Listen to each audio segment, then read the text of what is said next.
Hello, everyone. I'm really excited today to do the first of my little snippets to introduce some of the speakers that are going to be a part of the upcoming summit to you. So today I'm going to introduce you to clinical nutritionist and health coach Gillian Harvey. And Gillian lives here in Melbourne, Australia. And I'm really excited to introduce you to her. So I'm going to pop her up now. Hopefully I've got handle on the technology now and it should work fine. And here's Gillian. Hi, Gillian. Hi, Tracy. How are you going? I'm really, really well. I feel like I've got a handle on all this technology now. So in and around all the kids homeschooling and drowning the internet. Hopefully this is all sort of going to play. I booted everyone off 5 minutes ago. I said, right, turn your Wi-Fi off. It's all mine. I know. I had to do that too. It's just such an incredible time. We've all just got to adjust and do the best we can. But, you know, if the live doesn't sort of play out as it should, it looks like it's going well now, which is good. So hopefully we've got enough bandwidth for it to work. Fingers crossed. So could you just share with everyone a little bit about you, what it is you do, and just a snapshot of Gillian? Sure thing. So I didn't become a nutritionist straight out of school. I worked in corporate communications. So for me, I guess an aspect of that which I think is really valuable for the sort of things I talk about with my patients and clients is that I think it's really important to be able to identify when we're being marketed to. And because I used to work in comms and marketing, I'm very much training everyone I come into contact with to be a critical consumer of their health. From a health perspective, for most of my adult life, I was overweight. And that was anywhere from a couple of kilos up to pretty much almost morbidly obese. Wow. So, and when I got to that stage, I just had layer upon layer of other health issues going on with that.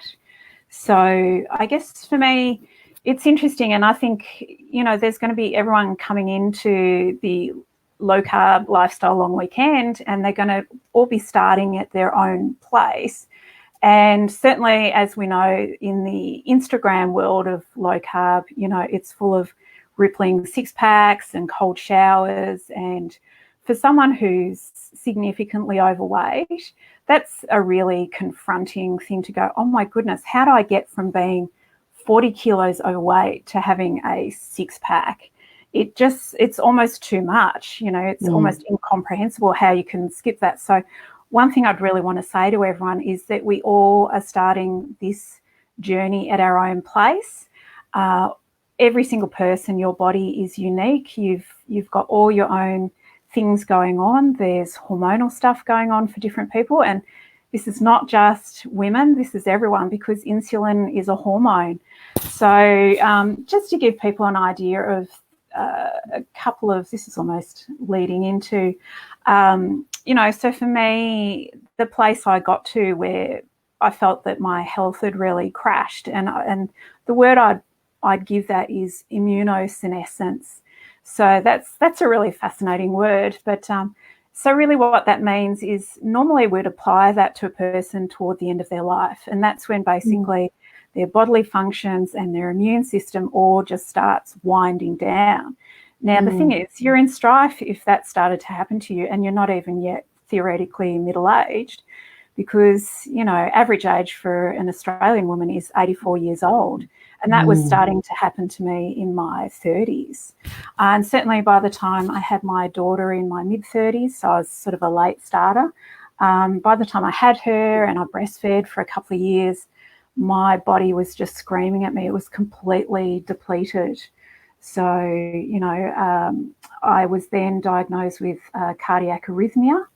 So, and that's interesting from, I think that low carb has really, really helped me manage that, because, you know, it's the cardiac cells are actually some of the most demanding in terms of they have both muscle and nerve, and they well, one would hope that they continue working 24/7 every second of the day. Your heart is busy doing something. So it's a very energy hungry organ. And if at a cellular level our energy production is compromised, then this is where we start seeing these conditions kick in. So I also had reflux, non-stop sinusitis. Anyone who has had sinusitis knows that feeling, the head in the vice. It's just awful. And I was probably experiencing, chronic sinusitis, just on and on and on. After so that probably... Yeah. Sorry. No, you go, darling. I was just going to say that you're probably answering why you're so passionate about low carb, because as most of us who are involved in low carb and who are part of the summit, we've had our own health journey that's led there. Yeah. And if I had a message for anyone is don't do what I did. See, and that's part of what I train people to do, is to see the signs of early insulin resistance, see the early signs of, metabolic syndrome, so that if you see the signs while they're early, you can, I guess, effectively nip it in the bud and not get to that point where you have a diabetes diagnosis or you've got hypertension. I sadly over the summer I had heard of 2 women in my extended community who both had strokes. One was in her 30s and one was in her 40s. So this is the thing. If and interestingly, hyperglycemia, which means constantly elevated blood glucose, is contributing to all this cardiovascular and cerebrovascular. So that basically means heart disease and strokes. Hypertension contributes to as well, and there's a relationship between hypertension and insulin. And then at a fundamental level, it all feeds into our energy production. Yeah, fantastic. And, we've got a couple of speakers who are actually specifically talking about cardiovascular disease and how it is related to insulin resistance. And, sadly, a lot of doctors do focus on the cholesterol as being, the factor. But when you peel back the research and the evidence, it doesn't show that that's really the one that we need to be looking at. So that's really, really interesting. So a little bit of a snapshot on your topic for the summit, because you are the first speaker of the summit. I am. And I have to admit, this was something that came up when we were chatting about it. Was one of the frustrations I have from the other summits that I've observed as an observer is that, often they'll launch straight into it and they've got all these highly specialised speakers and they get into this nuanced, quite technical discussions without actually really defining what is it that we're actually talking about. So I guess for me, my subject is Low Carb 101. I'll be going into the basics of it. And certainly, those of us who are in the low carb Facebook groups will see that there's people who are very frustrated.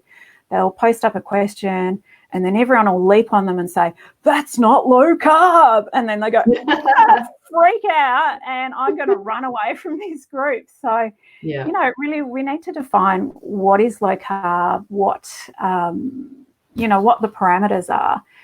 The other thing I'm going to go into is what sort of health conditions low carb really is great in supporting. And other things like launching yourself out into a good start with low carb. What are the things you can do to make sure that, for instance, you don't get a big nasty case of keto flu? Hopefully it's avoidable. And just saying to people, low carb, the only thing I'd say that's hard and fast about low carb is that it is low carb. And whether you go higher protein or higher fat, and even within that definition of low carb, there's anywhere from zero carb, which is our carnivore cousins, and they're part of that subset of low carb, right up to theoretically 150 grams of carbs per day. And that's still half of what is recommended in the Australian dietary guidelines. So, relative to 300 plus, 150 is quite low. A lot of people try and stick somewhere between 20 and 50, and we'll go into I'll do a little matrix for people comparing all the, you know, your paleo versus your Whole30 versus there are quite a few low carb regimes out there that are designed specifically for various health conditions as well. So going into that, and then I have a little chat. So if you think you're got it all happening with low carb, one thing I will chat about in my presentation is dealing with stalls, what to do when you've been low carb and then you've either lost the weight and it's starting to creep back on, or you just plateau and that's that. And you go, I'm doing all this stuff and why isn't stuff working for me? So talking about, you know, just dealing with stalls as well. I get interestingly, as part of that, we might go into a little bit things like being a critical consumer of your health, learning some phrases like absolute risk versus relative risk. So an illustration of that is, for instance, it was a few years back where the news splashed a thing that said women on HRT have got twice the risk of contracting or ending up with breast cancer, and a whole bunch of women freaked out and went off their HRT overnight. Now, the thing is, that was talking about relative risk. So, you know, if our absolute risk is 1 in 10,000 women, and that's increased twofold up to 2 in 10,000 women, your risk is still relatively low. So it's really important. And this is, for me, some of these statistics are thrown at low carb and says low carb has got no evidence. And I think that's certainly not the case anymore. There are at least a dozen studies that I could quote that are investigating low carb in relationship to various conditions. So, yeah. Well, it sounds like it's going to be an awesome topic, as you say, whether you're new to this or whether you've been doing it for a while. You know, I think one of the things I love is that I learn so much from everybody because, you know, we are unique. We are doing it differently. We've all got different clients, you know, with different, you know, issues coming towards us. And I think, you know, you're never at a point where you know everything. It's just a constant evolution, and to keep open-minded. You know, one of the things I say to my clients is just be curious all the time. You know, the minute we think we know, we've closed the doors. And I think we don't know so much, and we've just got to keep being curious and open. And I hear you about the groups. I don't tend to be a part of many of them because of that. As a coach, and as you were saying, you know, we know it is so individualistic and it's never a one size fits all. And I mean, particularly when you get into the ketogenic world, that's not keto if you have one carrot or one bit of this. And of course, we understand that, you know, everybody has different metabolic flexibility. And if you've been doing this for a while, you know, everyone's going to be different and have their different health. And but dogmatic sort of that's wrong. Absolutely. It just, to me, it sort of misses the point of how much, The other thing is for women in particular, you know, there's a big thing of stages of life. You know, a teenage girl is really different to a woman in her 20s. Certainly, I know I really pushed the boundaries of my own health when I was in my 20s and paid for it in my 30s. And then that whole thing of pregnancy and breastfeeding. And the thing I really love about low carb is that it is one of the lowest inflammatory diets around, and it's certainly one of the most nutrient dense. So stuffing ourselves full of grains, I still challenge anyone to say, tell me a micronutrient where a whole grain is the best source of that micronutrient. They're just not. They're an excellent source of energy, and that's part of this Western diet culture that we're living amongst, in that we're basically living in an obesogenic food environment where we're being supplied with excess energy, and yet there are probably many of us walking around who at some stage have actually been close to being malnourished in terms of those micronutrients, the vitamins and minerals. So, you know, and amazing, isn't it? Absolutely essential for cellular function. All those things that go on in our body, they're absolutely essential. Absolutely. And it's I so agree about the different life, stages of females. I mean, I have a mum and a daughter doing a talk on PCOS because her daughter, as a teenager, was diagnosed, and they're talking about their journey with PCOS. And then, of course, we get into menopause, and how much does it change, once we hit that stage as well. And, I was like you, I did things I probably shouldn't have done in my 20s. And I know most of my 30s, I counted every gram of fat that I put into my body, yet I was still getting fat. And it just didn't, amazing how, yes, things change for us. And I think this is part of this world of, what we call kiko, which is calories in and calories out. It's basically that calorie is fundamentally, I suspect that we've actually chosen the wrong model of obesity. So it is demoralizing when you're overweight and, you're smashing yourself in terms of power walking around the block for an hour every day and counting your calories and weighing and measuring and all the rest of it. And it's just not working.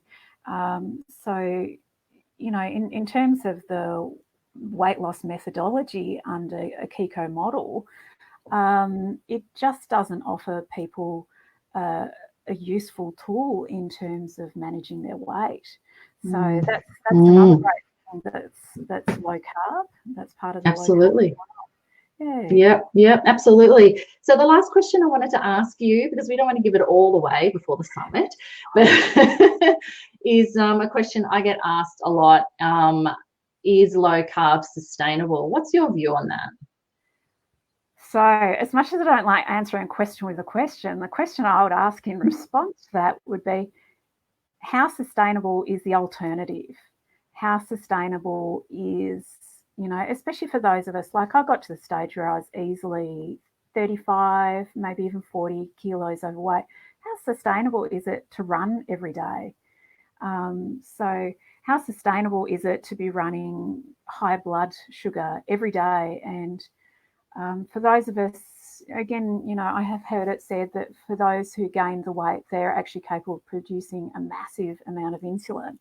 And that's why we don't become diabetic, but we do become overweight because of, we forget that insulin has got these secondary actions, or it actually has actions all around the body. But a strong one that nobody realizes is that it actually promotes fat storage. So, if we've got this on-off switch and we're continually switching our body into fat storage mode, how sustainable is that to be flicking that switch 3 times a day, 6 times a day if we're doing that, that good old-fashioned thing of snacking and morning tea and afternoon tea and supper and that little something to keep your blood sugar level all night. Yeah, keep that metabolism from dropping. Oh, my goodness. I've said that before. Yeah. So, and from a fundamental perspective, I certainly follow an ancestral way of eating. I believe that low carb is as close to how the human body evolved to eat and gain energy and nutrients. So, again, in this obesogenic food environment, how sustainable is that? How sustainable is it to be putting foods which our body isn't actually really geared towards eating? Interestingly, I found out a fascinating fact. I love these fascinating facts, that we started seeing evidence of cardiovascular disease in Egyptian mummies. So when we think about that, was really considered the food bowl or the cradle of civilization and agriculture. And there we have it, that is also, well, the beginning of what we can determine was cardiovascular disease. So a massive grain growing and grain eating civilization. And there we go, cardiovascular disease was already there. In terms of, a claim that's often made is that low carb is really restrictive. For me, in terms of if your health has gotten to a point where your health is actually restricting your life, I would rather restrict grains than restrict my ability to get out of bed and get through the day. So I guess it all depends on what your definition of restrictive is. So certainly, and I think fundamentally with low carb, I don't think there's anyone out there who's a low carb practitioner who is promoting it as a diet, the sort of thing where you go, I'm going to go on this diet. It's got a start date and an end date, and I'm going to do it for 6 weeks, or I'm going to do it till I drop 10 kilos or 25 pounds. And when I'm finished, I'm going to go back to the way I was before, and I'm going to eat the ice cream, and I'm going to eat the chips and the chocolate, and I'm going to drink all the, the sugary fizzy drinks, all that type of thing. And then very unsurprisingly, the weight just rockets back up again. So I think this is, we call it a lifestyle, not a diet. Certainly for those of us who are predisposed to insulin resistance, as I am, I'm looking at this in terms of every day I'm making a decision to not travel the path towards type 2 diabetes. And I think it's fantastic that there's a tool out there where I can actually make that decision. Absolutely. What a great answer. Thank you so much. Well, I'm really looking forward to having you along in the summit. It's been great to meet you. And for everybody listening, I'm going to have Gillian's contact. I'm going to put all her contact details in the comments below, and obviously the link as well to register. Make sure you're registered. You need to be registered to access the free 30-hour a day, each day summit when it comes up at the end of next month. It's getting closer. So thank you so much, Gillian, for coming on. It's been so great having you on. Likewise. And thank you for a fantastic job organising everything. I'm really looking forward to seeing all the other presenters as well, because I know there's some really excellent ones, and we're going to have an amazing variety of perspectives. So there'll be something for everyone. Absolutely. Thanks, Gillian. Thanks, Tracy.